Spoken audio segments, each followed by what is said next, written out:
What is up, my Shadowverse soldiers, and welcome back to another Shadowverse Evolved video. So after this video launches, I'm going to be doing a poll for what we want to see next, that either being Swordcraft or Runecraft. I want to know what you guys want to see, because honestly, it's either or for me. I'm more of a huge Runecraft fan, but I know there's a lot of Sword players out there, and I'm starting to identify as a Sword player since I just picked up Hero Sword, and I'm playing it and I'm having great success with it. But not to get too off track here, we have Dragoncraft today, and I know everyone's super excited. All the Dragon players that identify as Dragon players are very excited to see what comes out. I know last set we didn't get that much support. I know we got draconic weapons and, armed dragons, and it was pretty lame, let's be honest. Leviathan Dragon, I believe, is still a pretty good legendary card, and I know in this set we're probably going to be getting some more Leviathan Dragon stuff. So let's see what comes out in the Dragoncraft class. Alright, so the first card we're looking at it is Aqua Nereid. So she's a 2-cost, she's a 0/1, but she does have Ward, and when she comes into play, you put a Maricalorica token onto the field, and if Overflow is active for you, it gains Storm. So for those of you who don't remember, a Megalorica token is just a 2-cost little whale token that's 2/2, and that turns into a Holy Falcon with this card. So let's see what the other cards hold in store. Alright, next up we have Cetus. So he's a 5-cost, 5/5, and you can evolve him for 1. So let's figure out what the Evo does. Alright, and we have Cetus Evolve. So on Evolve, you destroy all follower opponents' field that have the lowest cost. So I feel like this is a pretty good card to go against with, Hero Sword and stuff like that. They're playing a whole bunch of 1-drops, and they're going to really overwhelm you with 1-drops if they're running like a super aggressive line, which they should be, because that's what Hero Sword does. But with this card, if you really get that far, and I don't know why you would trade it for Conflagration, because Conflagration really just does 5 to the field. But, if you really just want to have a follower just swing into something and then just go ahead and get rid of those 1-drops, I feel like this is a pretty good second place. Alright, next up we have Dragon's Nest. So it's a 1-cost amulet you can activate to engage this card and put it into the graveyard, and then add 2 to your leader's defense, and if Overflow is active for you, you draw a card. I absolutely love cards like this. This is a 1-cost, heal back 2, especially if you're going against like a super aggro deck, so you can go ahead and get some life back. And then if you're in Overflow, you've been using your Dragon Oracles and whatnot to ramp you up. If you're in Overflow, you can draw a card too, so that's lots of value for just 1 card. Alright, so next up we have Dragon Newt Fist, and for 2, it's a spell card. When this card is discarded from your hand, you may put this card to your EX area, and then what it does is you can choose an enemy follower and deal 3 damage to it. I'm loving the fact that Discard Dragon is getting some support, so if you want to discard this card off of Dracomancer's Rites, or any point where you're doing Dragon Song Flute, or any point where you discard, you can discard this card, put it into your EX area, and at any point you can deal 3 damage to any unit, and it's just sitting in the EX area. Next up we have Dragon Rearer Matilda, and for 1, you can activate and also use 1 play point to engage this card and put it into the cemetery. And then you look at the top 3 cards of your deck. You may reveal a dragon follower with cost 3 or less from among them and add it to your hand. Put the rest on the bottom of your deck in any order. So it's finally the time that Dragoncraft is getting a 1 point play stuff. We did see Dragon's Nest, but now we have a follower in the cost of 1, and the fact that it can really accumulate some value, on turn 2, but unfortunately you can't swing with it. You can't be very aggressive with it, because to do its ability, you do have to engage her, which is sad, but there is a upside to it. You get to search for a Dragoncraft follower with a cost of 3 or less, so that's not too bad. Alright, so I'm going to go ahead and apologize if I can't say this word, and don't blame me guys, but we have Hippocampus, and it's a 3-cost, and you can evolve him for 4, and he has Ward. So let's figure out what this evolve does. Alright, so we have Hippocampus evolved, and it does nothing, but if you notice from the last one, we can see that it has a huge increase in stats. So it was a 1/5 and it turned into a 7/7. So if you're really wanting to swing for like some really good damage, I'd say evolve Hippocampus, but honestly, why not just use Forte at that point? Alright, next up we have Lightning Blast, and it's a 5-cost quick spell. So quick, when you play this, you may add 5 to its cost. You can choose an enemy follower and banish it. If 5 was added to its cost, banish all enemy followers instead. It's giving mad Hair Evolution vibes right now, so honestly you can use this for 5 to go ahead and get rid of something. Dragoncraft now has a way to get rid of Leonidas in a really solid way, which is very good, but if you want to go ahead and add 5 to this cost and pay 10, you can banish everything off the field. Alright, we got some more Leviathan Dragons. So we have Leviathan Dragon Blaststorm Evolve. So this card is also treated as Leviathan Dragon. It has Intimidate. When you evolve it, you deal damage to all enemy followers equal to twice the number of armed followers on your field.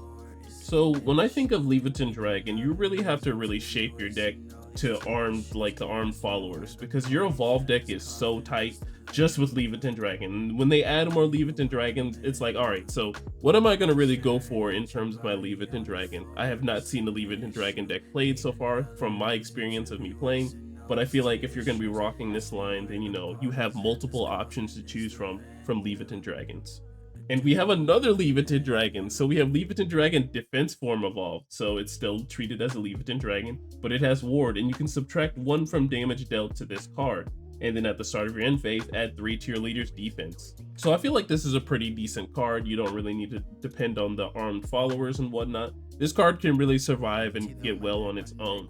So if they're going to be doing 3 damage to it, well, it gets done 2 damage. And the fact that it's a 7 cost and you leave this upright, yeah, this is really going to be amazing, because if they don't just have the hard removal for it, this guy's going to stick around, because everything's just going to get subtracted from 1 from whatever damage it's going to be dealt, and then at the end of your turn, every time, he's going to add 3 to your leader's defense.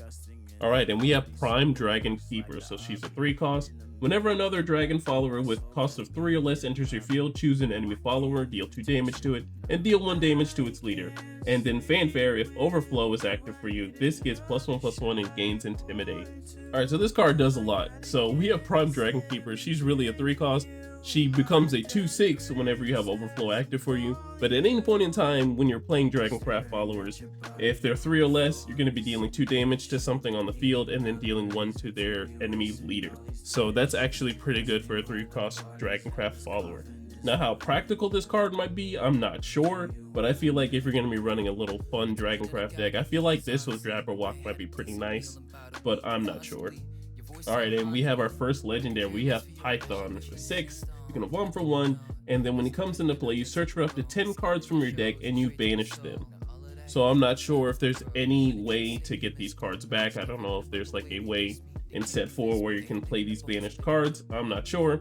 But if you have a lot of useless cards in your deck and you're like, hey, I need to thin through my deck and figure out, like, what can I do against this game plan? There are tons of useless cards in different matchups. So I can see, hey, I can get rid of this, I can get rid of that. You don't have to go all the way up to 10, but you can do up to 10. So let's say, I have 3 cards that are literally useless in this matchup. I can go ahead and get rid of them so I don't draw into them, don't have a waste. That's the only way I can see this being very practical, but let's see what the Evo does. So we've got the Python Evolve. So on Evolve, you search for up to 10 cards from your deck and you banish them again. So I think the big takeaway here is, yeah, you can usually do 0, but if you really need to get cards out of your deck and just go ahead and get rid of them so you don't see them in the matchup, then you can use this. But also, if you really want to pay attention, I think the stat line is really what carries this card, because it's an 8/9. And I really don't know what anyone's going to do against this card when it's played. Unless you have the hard removal, there's no way you're getting rid of this card. Alright, so moving on, we have Scaled Berserker. So he's a 6 cost, 6/7, he has Rush, and when this card receives damage, this card gets +2/+2. So looking at this card already is very interesting. So swinging into followers that are 2/2s or maybe even, 1/1s. Just if this receives damage at all, he's going to get a buff of some sort. So if you're swinging at a 2/2, he's just going to go back and maintain. Or if you're swinging at a 1/1, he's going to get buffed. But you're going to really need some hard removal to go ahead and get rid of this card. And I'm liking that for Dragoncraft. We're ramping to get into our big cards. You're going to need to have the hard removal or some sort of board wipe to get rid of all these cards. Alright, and we have Symbol of the Waterworm. She's a 3 cost, and at the start of your end phase, add 1 to your leader's health. If Overflow is active for you, add 2 instead. And then when she's played, if Overflow is active, this gets +1/+1, and then you increase your maximum play points by 1. I honestly can't say no to ramp, because this is pretty nice. If you played in the early turns, you don't really get that much. You just only get the +1 defense, but you play it over the 7 play points after you've done your Dragon Oracles. You can go ahead and increase your play points by 1 and keep that heal, and you get even more heal, and she becomes a 4/5, so that's pretty nice. Alright, and we have Star Phoenix for 3, you can evolve for 1, and when you play a dragon spell during this turn, 1 play point, you can put this card from your graveyard to the field. The one thing I absolutely love about the Phoenix is that whenever it dies or it passes away, it rises from the ashes and comes back again. Another thing I love is that TCGs or any game that I can see that brings in a Phoenix always provides with this legacy in any sort of way. So Star Phoenix, whenever it dies, whenever you play a Dragoncraft spell, you can just spend 1 to play him again. That's not bad. And then we have Star Phoenix Evolve, so on strike, so when it swings, you choose an enemy follower and deal 2 damage to it. So not a bad ability, especially if you play this card for 1 and then you evolve them, which would be pretty nice, and you can swing into something, and then if something else is like maybe unengaged or something like that, you can deal 2 damage to it. Or if you need to go ahead and finish something off, you swing, do the strike, and then finish it off with the rest of the 4, which would be pretty nice. Alright, and last we have Venomous Fuseworm. So for 4, at the start of your main phase, you discard a card from your hand, and then when it comes into play, you discard a card from your hand. Alright, so this is not that bad of a card, so hear me out. So you do get to play this on 4, that's the turn after you play the Dragoncraft Rights, which is pretty interesting. And then, you know, at your main phase, every time you are going to have to discard, which is the sad part, because you're going to have to like sacrifice a card. But if you have Dragoncraft Rights out, you're going to be dealing 2 damage to them. And the fact that this is a 6/7, so that's 8 damage if you're able to swing with this card. So that's not bad. So here are all the alternate cards minus the Calling Leader. I'm sorry, I couldn't fit her in here. But they come in the form of Lightning Blast, you know, Symbol of the Water Worm, and then we have Dragon New Fist. Absolutely beautiful looking cards. Like I said before, Code Geass is one of my top animes that I love. And I'm glad that it's finally coming to the English edition, because that's really what I was looking forward to. We're finally getting closer, and I'm ready to pick up these cards and see these alternate art cards used on me and other people. Alright guys, well that is the end of the video. Thank you so much for watching. You don't know how much it means to me that you're still here. Make sure to like, comment, and subscribe, and I love you guys. Alright, make sure you're safe whatever you do tonight, and safe whatever you do for the rest of the year. I will see you guys in the next one. Bye.